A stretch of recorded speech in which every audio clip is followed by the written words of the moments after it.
Hi, I'm Meg Pokrass, co-editor of Best Microfiction 2020, which launches on April 17th. And tonight we have with us one of the authors who are included in the anthology. It's Francine Witte, who has two stories in this anthology, which is a pretty amazing thing. Her stories are Midnight on the Moon and Middle of the Night. So I'm just going to go ahead and introduce Francine. She's a prolific flash fiction writer. Francine is the author of 4 poetry chapbooks and 2 full-length collections, Cafe Crazy and The Theory of Flesh from Kelsey Books.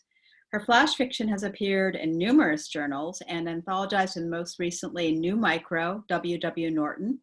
Her novella in flash, The Way of the Wind, has just been published by Ad Hoc Fiction. And her full-length collection of flash fiction, Dressed All Wrong for This, was recently published by Blue Light Press. She lives in New York City.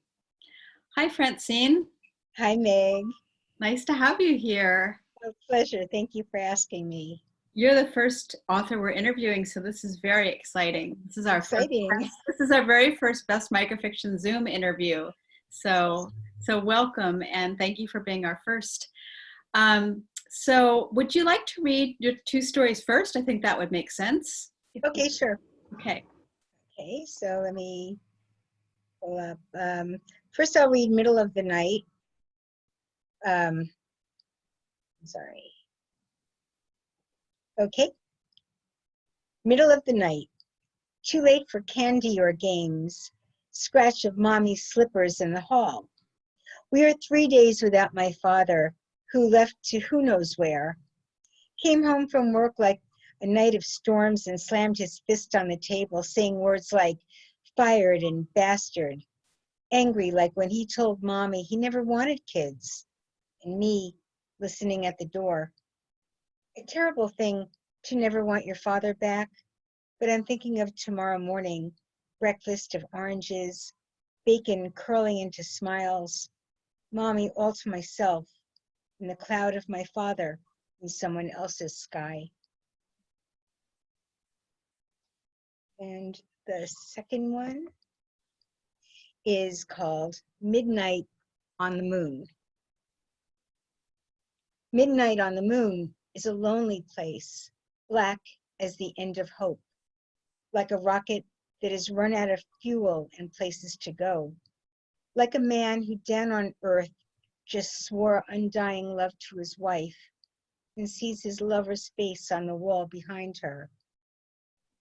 The wife is a trusting thing, a planet hanging in the sky of his life, faithful and constant. She will always be here for me, he thinks. The man is happy, and his wife is happy, and miles away, even the lover is happy. Only the moon is lonely. Only the moon sees the truth, even with the sun shining all day on its squinty eyes. The moon swears his love, the man swears his love again. The wife believes him, and then later, much, much later, in the white gauzy near morning, he will enter her like doubt. Thank you. That was fantastic. They are just little powerhouse stories. Thank you so much. So I'm just going to launch into some questions here about process. What images or thoughts helped you start drafting Midnight on the Moon and The Middle of the Night, if you can remember? Well, I mean, I'm just looking at the 2 of them, and they're both, they both are taking place kind of at night. Yeah. And that is a very powerful image to me in the general sense, like, yeah, you know, the night is very quiet, and yet lots of things happen in the middle of the night.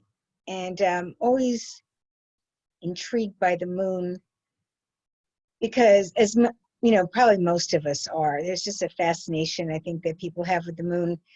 And it represents so many things. You know, it could be like a 0, it could be a mouth open, it could be like when it's like a quarter moon, it's like a sling, you know, and I've used all these images in various of my stories and so on, because I find it endlessly like just a fascinating image to It work with. reflects back to us who we are. Yeah. Yeah. And also, you know, because of the different shapes it's in, and sometimes, you know, it's like full blast on us, Yeah. you know, and sometimes it's not. And it's just so many things. So I just find it endlessly fascinating. And it's just it's a beautiful sounding word. It is. Yeah. And, you know, very poetic in its own right. And so I'm intrigued by that. Um, you know, and I think I was just wondering, what is, you know, what is a midnight on the moon like, you know, Yeah. um, specifically, because it would be like as dark as it could get up there. And in the middle of the night, you know, I was thinking about, you know, not my parents, but my parents in the way that you borrow from real life, my parents. And so I'm not exactly the character, but I am kind of, you know, and Yeah. I get that feeling that it's so, you know, just borrowing from my own chaotic childhood. It wasn't you know, it wasn't terrible. Like I wasn't terribly abused or anything, but my parents were always fighting. So, yeah. you know, there was that. So, Yeah. How much revision do these stories need? well, I think the middle of the night probably came out all in one Ah. thing. And you know, sometimes we have those little gifts that they come Yeah, to us. you tend to. You are like the one take writer. It's incredible.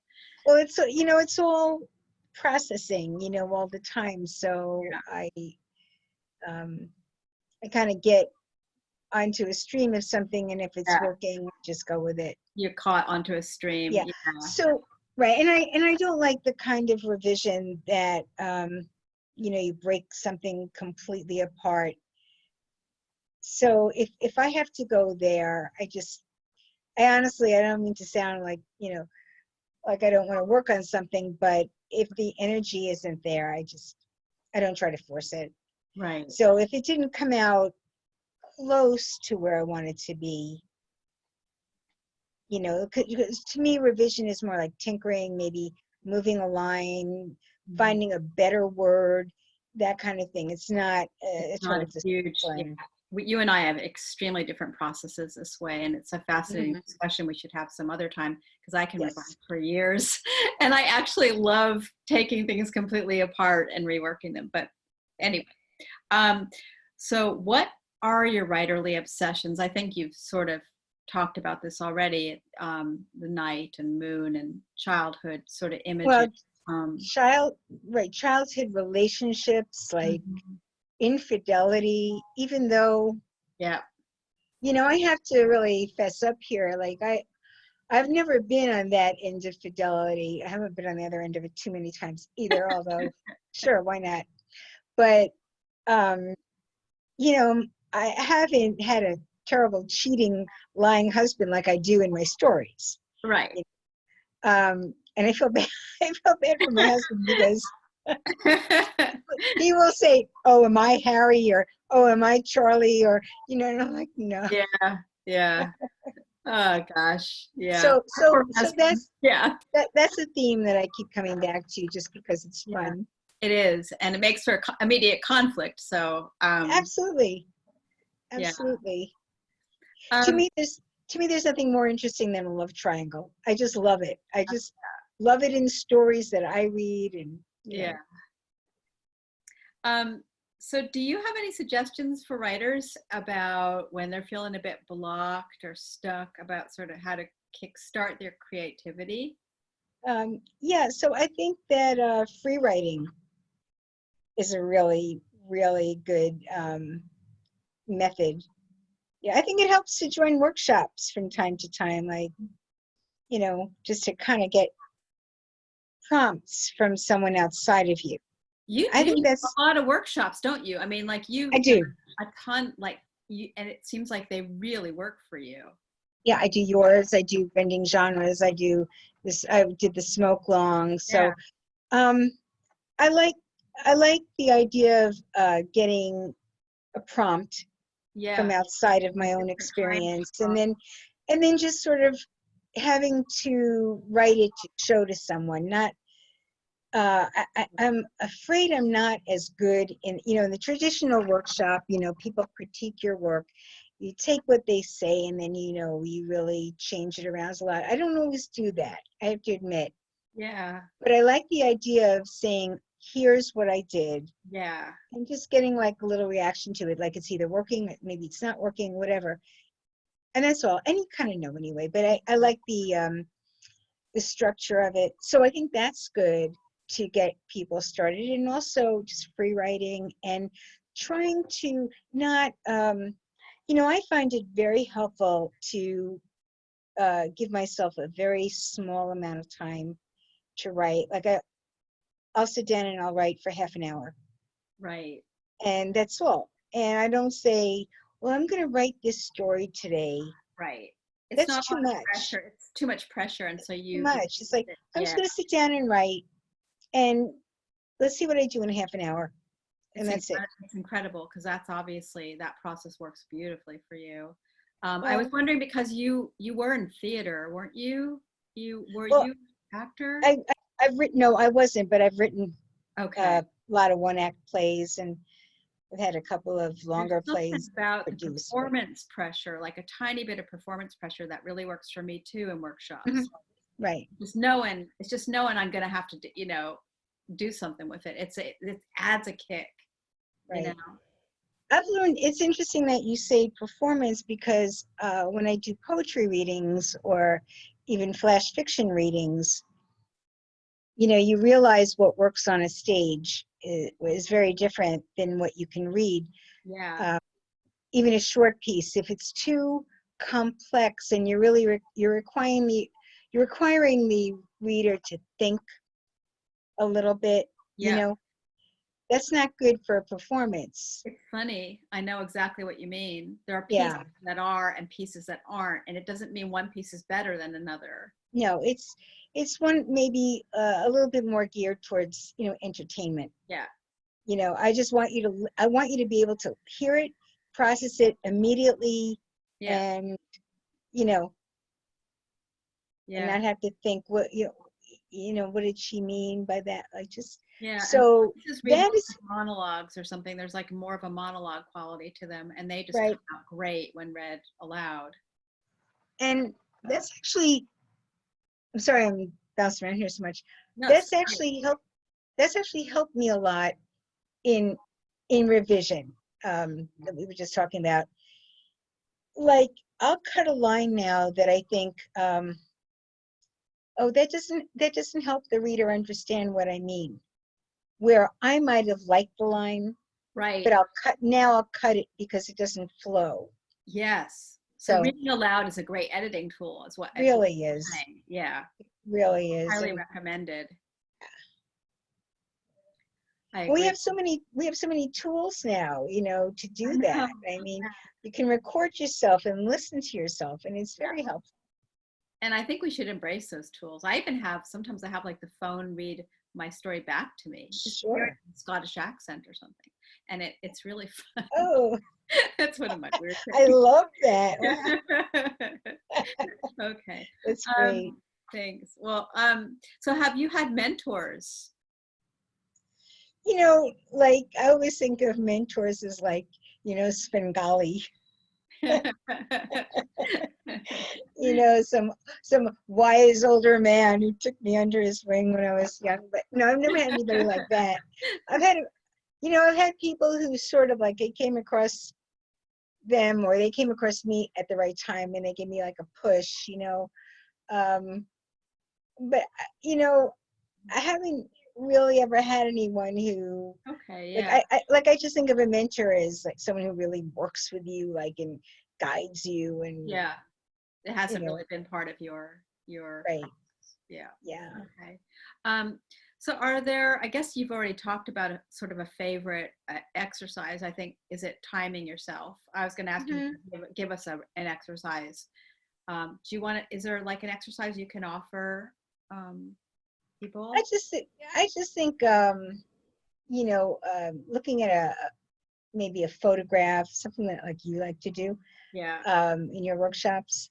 Photographs are good prompts, coming up with the story to it, or coming up with the beginning. I used to do this with You my like high school. word prompts too, right? Like Word words. prompts are A couple words. great. Just Yeah. I find that using word prompts, and word prompts are like, you just take a list of 5 to 10 words, write them down. It could Yeah. be just these Random words. random Yeah. words. And as you're writing and you realize I have to use the word umbrella in this story, it just opens up a path that you might not have taken.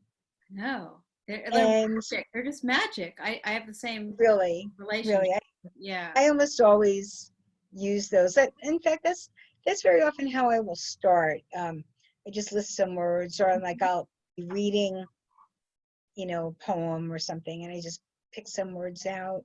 And then what's funny is if I take a poem and I take like 5 or 10 words from it, and then I read the poem again, their poem again, it's like so totally different. I Yeah. think wow, I recognize that word, but I'm not thinking of it as the words I just used. But Yeah. That's great. yeah, so Um, that's a good exercise, I think. it's a great one. So you have published collections of poetry. Does this form influence your writing of microfiction? Well, only in the sense of,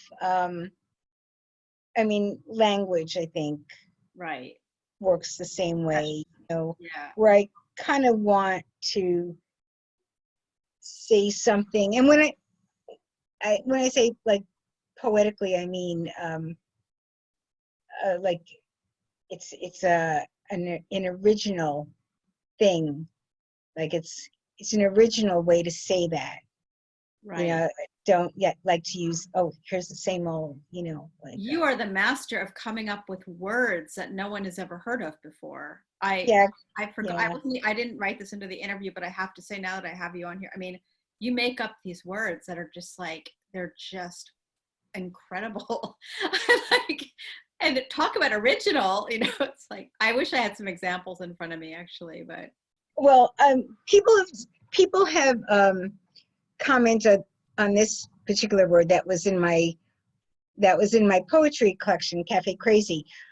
I say we go along, like we don't know what's going to happen, so we go along future stupid. that's And the kind of thing you right, put together two words and make a right, whole new mind right. blowing. And Yeah. people have commented on that word future stupid, and I go, well, I could have said it longer, but future stupid seemed to work Future right there, Stupid is perfect. That even sounds like a good title for a collection, actually. It's so So interesting. so I Yeah. do that, and Does that so come to you while you're writing? Like just future stupid, just pop like. yeah, it just yeah, it just comes in. My husband calls that like a franny girl thing. Oh, Uh, yeah, yeah, my yeah, like he has this way of like it's a franny girl way of saying it. It's like yeah. because I'll ask him when I show. He's usually my first reader, so I'll say, "Is there enough? First of all, is it clear? Do you get it? Yeah. Second of all, is there enough writing in it? And like by that I mean, is there enough original languagey kind of stuff Yeah. without being too without letting that win? But so I think those two, I think Flash and poetry have that in common for me. I like to play with the language Yeah. in the same way, but they do, to me, they work very differently because Were you like a poet first? Did you write yeah, poetry for quite a while for? Okay, I thought yeah, so. yeah, I always write. Yeah. I was really writing poetry before Flash even came along. Yeah, me So, too. And I you do know, think working with compression has really helped us. oh I mean, yeah. I mean, can't go you wrong know, studying poetry, writing poetry. yeah.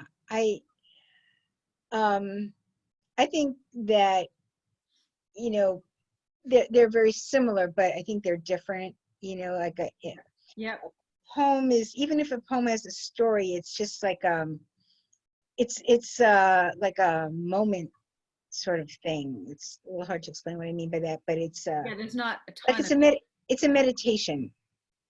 You right, know, I think of poetry as meditation, even if it has a story, even if it has characters. right. Whereas flash fiction or micro, um, I think the story is more important than the language, Right. ultimately. That makes perfect sense to me. So I think to me that's different. And I never am writing a poem and think this would make a better flash fiction. It's never happened to me. So would They're you say just poetry tends to be more language driven and flash fiction tends to be a little it's bit more character driven, just as a, yeah. And like I say, it's like more of a meditation. It's more of like a spinning yeah, thing yeah, that, if that makes any like, sense at all. yeah, an internal sort of spinning. Yeah, Yeah. I like that a lot. For those of us who like to write surreal stories, where to go for our ideas, but I think you've sort of, again, you've sort of answered this. Just these sort of to get a little bit, you know, surreal or out of our everyday world, mysterious or mystical. But I think we were already talking about that when we were talking about the moon and writing at night, because these are sort of prompts really for surreal writing. But also, I don't really, and this is why I don't really write memoir or too much nonfiction. I don't like to write things exactly how they are. I Yeah, it's just like who, to make up stuff, you know. right, exactly. That's the fun part for me. So Yeah. And I just want to say that the blend of sadness and humor in your work are just, it's a stunning blend, and it makes for addictive reading. You know, I'm a big fan of your stories. Um, so I'm going to ask you the last question, and Tommy Dean, the great Tommy Dean, came up with this wonderful question. A novel, a micro, and a poem go to a bar together. What happens? okay, so the novel goes and sits at the bar and orders a drink. Got it? The micro jumps up on the bar, and is dancing around. And what was it? And the poem goes over and looks at looks at the jukebox. Oh, perfect. So That's great. That's perfect. Okay, Francine, it was absolutely wonderful having you here. And it's so exciting to be publishing your work in Best Microfiction 2020. I'm And just thrilled. yeah, Thrilled. I am too. And I just wanted to let people know that our book launch is on April 17th on Facebook. There's a Facebook event, book launch. Just keep a lookout for it. And thank you so much. So that was fantastic. And take care. Bye. Bye now.